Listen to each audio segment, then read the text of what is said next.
Morning student. आज हम लोग फिर से पढ़ेंगे sexual reproduction in flowering plant. इसका पार्ट 1 हम अपलोड कर चुके थे। आज 2 से 3 दिन बाद फिर एक चांस आया है कि हम इसका दूसरा वीडियो बना सकें। ठीक है, तो हम आपको दूसरा वीडियो बना करके जिन बच्चों का लेक्चर छूटा था हमारे यहाँ पर, उनके लिए अब ये वीडियो बना रहे हैं, तो आप लोग ध्यान दें। लास्ट वीडियो में हम लोग एंथर वॉल के बारे में पढ़े। ठीक है, एंथर वॉल के बारे में पढ़े। कह रहा था कि एंथर का टीएस कट करने के बाद, यानी कि ट्रांसवर्स सेक्शन कट करने के बाद हमको 4 वॉल्स मिलते हैं। पहला एपिडर्मिस, दूसरा इंडोथीशियम, तीसरा मिडिल लेयर और चौथा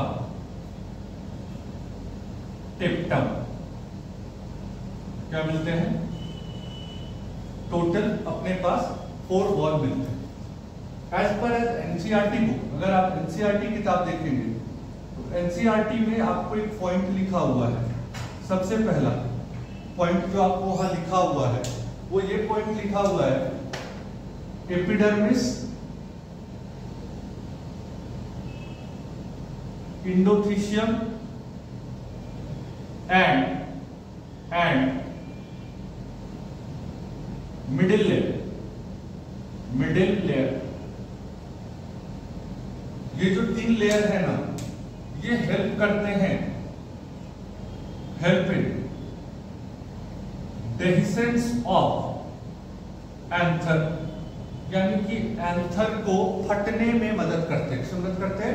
एंथर है, ये रहा एंथर आपका, इसको फटने में मदद करते हैं। किसमें मदद करते हैं भाई?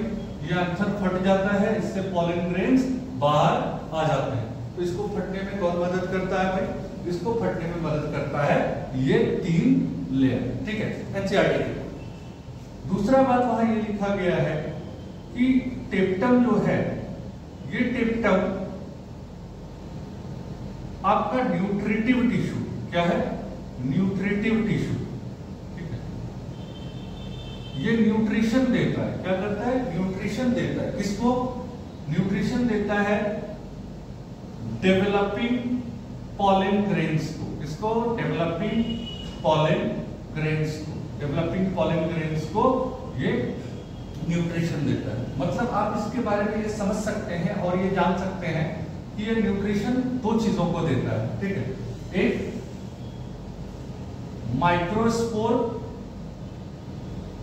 Mother cell, microspore mother cell जिसको आप एमएमसी कहते हैं, और दूसरा ये न्यूट्रिशन देता है माइक्रोस्पोर को, यानी कि पॉलन ग्रेन्स को। किसको न्यूट्रिशन देता है?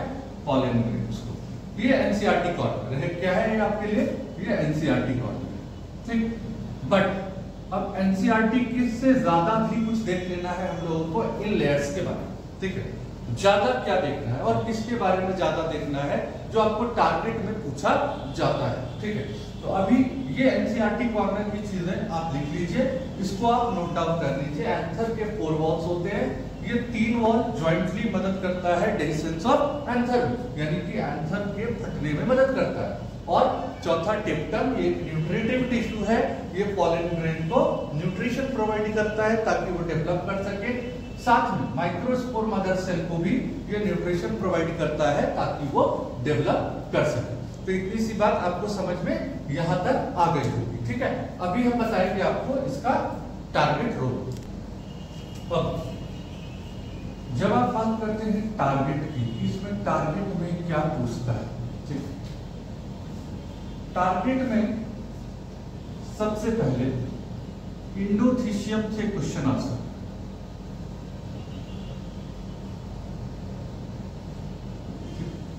इंडोथीशियम से क्वेश्चन आ सकता है। दूसरा क्वेश्चन आपका मिडिल लेयर से,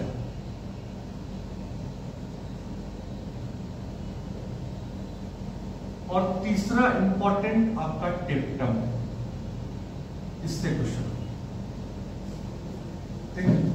कहता है क्या, सबसे पहले इंडोथीशियम देखते हैं।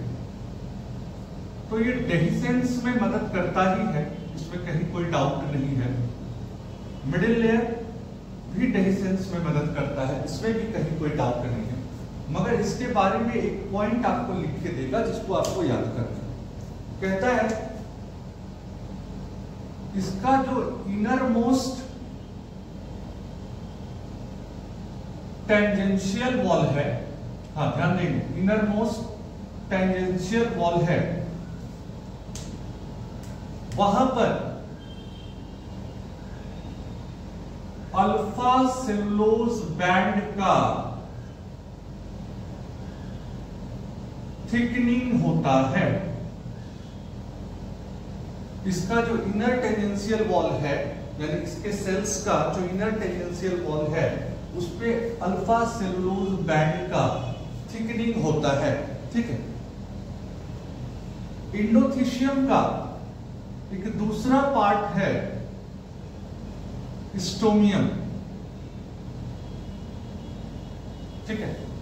इसको हम लोग लाइन ऑफ डेहिसेंस कहते हैं। क्या कहते हैं? लाइन ऑफ डेहिसेंस कहते हैं। यानी कि ये जो स्टोमियम है ये भी इंडोथीशियम का ही सेल्स है, मगर ये थिन वॉल्ड सेल्स होता है। क्या होता है? थिन वॉल्ड सेल्स होता है। तो भाई ध्यान रखेंगे, इंडोथीशियम के पास दो तरह के सेल्स होते हैं। एक जो थिक वॉल्ड होगा जिसमें अल्फा सेलुलोज बैंड होगा, दूसरा जो थिन वॉल्ड होगा। जो थिन वॉल्ड होगा वो लाइन ऑफ डेहिसेंस कहलाता है, वहीं से एंथर फटेगा और पॉलन ग्रेन्स आपका बाहर निकलेगा। ये थिन वॉल्ड सेल्स होता है, यानी कि वहां पर अल्फा सेलुलोज का थिकनिंग नहीं होता है। ठीक है। ये इसके बारे में एक बात हम आपको बता दें। मिडिल लेयर के बारे में क्या? मिडिल लेयर न्यूट्रिटिव होता है। ठीक है। ये ऑफन आपको कंफ्यूज कर सकता है। मिडिल लेयर भी न्यूट्रिटिव होता है, जस्ट लाइक टेप्टम। जैसे टेप्टम न्यूट्रिटिव होता है ना, वैसे मिडिल लेयर भी न्यूट्रिटिव होता है। ठीक है। मगर जैसे टेप्टम डायरेक्टली पॉलन ग्रेन से कनेक्टेड होता है, इसका पॉलन ग्रेन से डायरेक्ट कनेक्शन नहीं होता है। ये न्यूट्रिटिव होता है पॉलन ग्रेन्स के लिए, पॉलन ग्रेन्स को न्यूट्रिशन देता है, पॉलन ग्रेन्स मदर सेल को न्यूट्रिशन देता है। इसका डायरेक्ट कनेक्शन होता है पॉलन ग्रेन से, मगर इसका डायरेक्ट कनेक्शन नहीं होता है। अगर इन केस कभी टेप्टम क्रश कर गया किसी कारण से, तो फिर तब जाकर के ये वहां पर रोल प्ले करता है। इसके बारे में दूसरी इंपॉर्टेंट बात क्या है, जैसे ही माइक्रोस्पोर मदर सेल जो कि 2n होता है, उसमें मियोसिस स्टार्ट होता है ना, जैसे ही उसमें मियोसिस स्टार्ट होता है और उससे माइक्रोस्पोर बनते हैं, यानी कि पॉलन बनता है। क्या बनता है? पॉलन बनता है। ध्यान रखिएगा, पॉलन का दूसरा नाम क्या है? माइक्रोस्पोर है। वैसे ही यहां लिख के देगा cells of middle layer get crust, यानी कि मिडिल लेयर के सारे सेल्स क्या हो जाएंगे? क्रस्ट हो जाएंगे। मिडिल लेयर के सारे सेल्स क्या हो जाएंगे? क्रस्ट हो जाएंगे। ये टारगेट का पॉइंट है, याद रखिएगा। ठीक है। अब टेप्टम को लेकर के दो चार भाकड़ सवाल पूछा जाता है। जैसे सबसे पहले टेप्टम के बारे में बोला जाता है कि टेप्टम पार्टिसिपेट करता है इन प्रोडक्शन ऑफ अबिश बॉडी। ठीक है भाई, अबिश बॉडी क्या है? तो अबिश बॉडी, इसका रूल है स्पोरोपॉलिनीन बना, स्पोरोपॉलिनीन बना, और इसी स्पोरोपॉलिनीन से पॉलिन का आउटर मोस्ट वॉल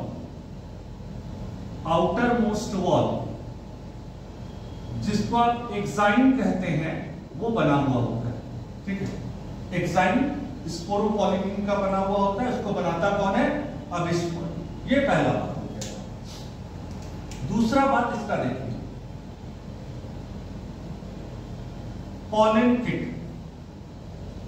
इसको भी कौन बनाता है? इसको भी टेप्टम बनाता है। कौन बनाता है? टेप्टम बनाता है। इसका यूज होता है इंटोमोफिलस फ्लावर में, इंटोमोफिलस फ्लावर में, यानी कि ऐसे फ्लावर जो इंसेक्ट के द्वारा पॉलिनेट किए जाते हैं, ऐसे फ्लावर जो इंसेक्ट के द्वारा पॉलिनेट किए जाते हैं। भाई क्यों, ऐसा क्या है इसमें? कहता है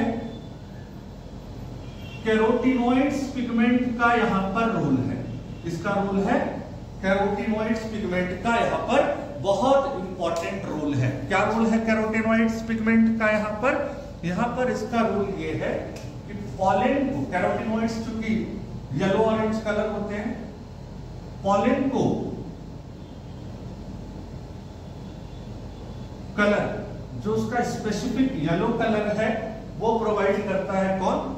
पॉलन किट। तो ये स्पेसिफिक येलो कलर जो है ना, ये इंसेक्ट को अट्रैक्ट करता है। तो पॉलन को कलर कौन प्रोवाइड करता है? आप कह सकते हैं कौन? पॉलन किट प्रोवाइड करता है। ठीक है, इसी में तीसरा पॉइंट यहां लिख रहे हैं। आई होप आपको दिखाई दे रहा होगा ये जगह।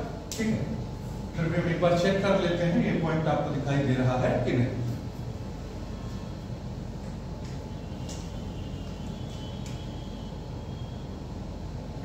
कंपैटिबिलिटी प्रोटीन,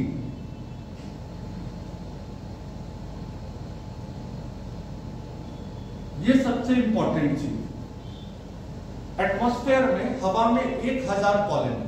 ठीक है, 1000 पॉलन है, कई हजार पॉलन, 1000 क्यों बोलेंगे, कई हजार पॉलन। लेकिन फिर भी जो फीमेल प्लांट होता है वो अपने पॉलन को आइडेंटिफाई कर लेता है। कैसे आइडेंटिफाई कर लेता है भाई? तो भाई पॉलन ग्रेन्स के पास ऐसा कहा जाता है कि कंपैटिबिलिटी प्रोटीन होते हैं, कंपैटिबिलिटी प्रोटीन्स होते हैं जो आइडेंटिफिकेशन में मदद करते हैं। किसमें मदद करते हैं? आइडेंटिफिकेशन में मदद करते हैं। मतलब ताकि स्टिग्मा जो है अपने पॉलन को, स्टिग्मा अपने स्पीसीज के पॉलन को आइडेंटिफाई कर सके, उसके लिए टेप्टम क्या करता है? टेप्टम पॉलन को लोड कर देता है किससे? Compatibility protein. और एट लास्ट ये प्रोवाइड करता है पॉलन ग्रेन्स को IAA, यानी कि ऑक्सीन। क्या प्रोवाइड करता है? ऑक्सीन प्रोवाइड करता है, इंडोल एसिटिक एसिड, जो कि पॉलन ग्रोथ में काफी हेल्प करते हैं। ऑक्सीन क्या है भाई? प्रमोटर ऑफ ग्रोथ है, ग्रोथ प्रमोटर है। आई बात समझ में? ये क्या है? ग्रोथ प्रमोटर है। तो ये पॉलन जो हम लोग पढ़ रहे थे एंथर, ठीक है, एंथर बॉल के चारों बॉल का डिफरेंट रोल है। टारगेट के अकॉर्डिंग भी रोल बता दिए आपको, और एनसीईआरटी के अकॉर्डिंग जो आपको एनसीईआरटी किताब में मिलेगा उसके अकॉर्डिंग भी आपको रोल हम लिखा दिए। तो आप इसको 1 से 2 बार पढ़ लेंगे। आई होप आपको ये चीजें समझ में आ जाएंगी।